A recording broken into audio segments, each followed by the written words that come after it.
క్యాండిడేట్గా మరి BJP, Janasena, TDP ఉమ్మడి అభ్యర్థిగా మన గ్రామానికి విచ్చేసినటువంటి బొగ్గు రమణమూర్తి గారికి మరి మన గ్రామం పంచాయతీ తరఫున అందరూ కూడా నమస్కారం.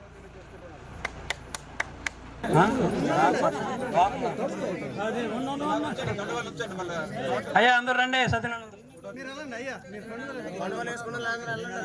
మహేశ్వరరావు గారు అంటే తండ్రి, అప్పారావు గారు అంటే మహేశ్వరరావు అంటే రాజు అని మన షార్ట్కట్లో పిలుస్తాము.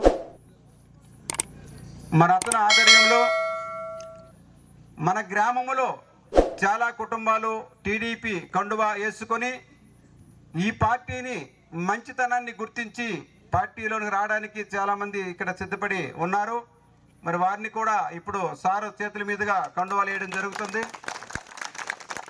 ముఖ్యంగా ఒక మాట చెప్పడం ఏమిటంటే మన గోవర్ధనపురం గ్రామానికి గతంలో 2014లో బొగ్గు రమణమూర్తి గారు చేసినటువంటి అభివృద్ధి అన్నటువంటిది ఇక్కడ కనిపిస్తుంది తప్ప ఇంకొక 1,00,000 రూపాయల పని కూడా గతంలో 16 సంవత్సరాలు మండలాన్ని ఏక చక్రాధిపత్యంగా ఏలినటువంటి వాళ్ళు 16 సంవత్సరాలు కనీసం 16 పదులు 1,60,000 రూపాయల గ్రాంట్ కూడా ఇక్కడ ఇచ్చి పని చేసేటువంటి దాఖలాలు లేవు.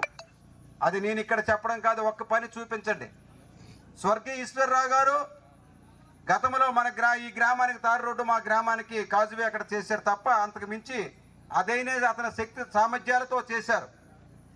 తర్వాత బొగ్గు రమణమూర్తి గారు వచ్చేటప్పుడు ఒక్క ఓటు ఇక్కడ వేసారని కూడా దాఖలాలు కూడా లేవు. అలాంటి సందర్భంలో కూడాను మన గ్రామాల్లో కొంతమంది కోరారని చెప్పేసి ఈ గ్రామము ఆ గ్రామము నాకు ఓటు వేశారు లేదనేటువంటి భేదం లేకుండా ఒకేసారి ఈ సిమెంట్ రోడ్లన్నీ ఇప్పుడు తిరిగామే, ఈ సిమెంట్ రోడ్లన్నీ కూడాను శాంక్షన్ చేయించి సార్ ద్వారా వేయించిన, అదే రాజుగారు ఆధ్వర్యంలో నేను కలిపి ఇక్కడ వేయించడం జరిగింది.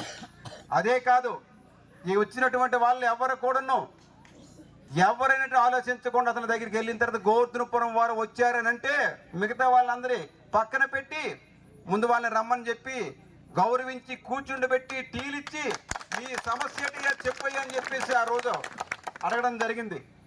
అదైతే మాకు సార్ తారు రోడ్డు కావాలి సార్, పురుషోత్తకర్ నుంచి లంబ వరకు చేస్తాను. ఇందిరా బ్రాహ్మణుడు గారి నాయకత్వం, ఇందిరా బ్రాహ్మణుడు గారి నాయకత్వం, నారా చంద్రబాబు నాయుడు నాయకత్వం, పవన్ కళ్యాణ్ గారి నాయకత్వం, మోడీ గారి నాయకత్వం. జై తెలుగుదేశం, జై జనసేన, జై బీజేపీ. మన గుర్తు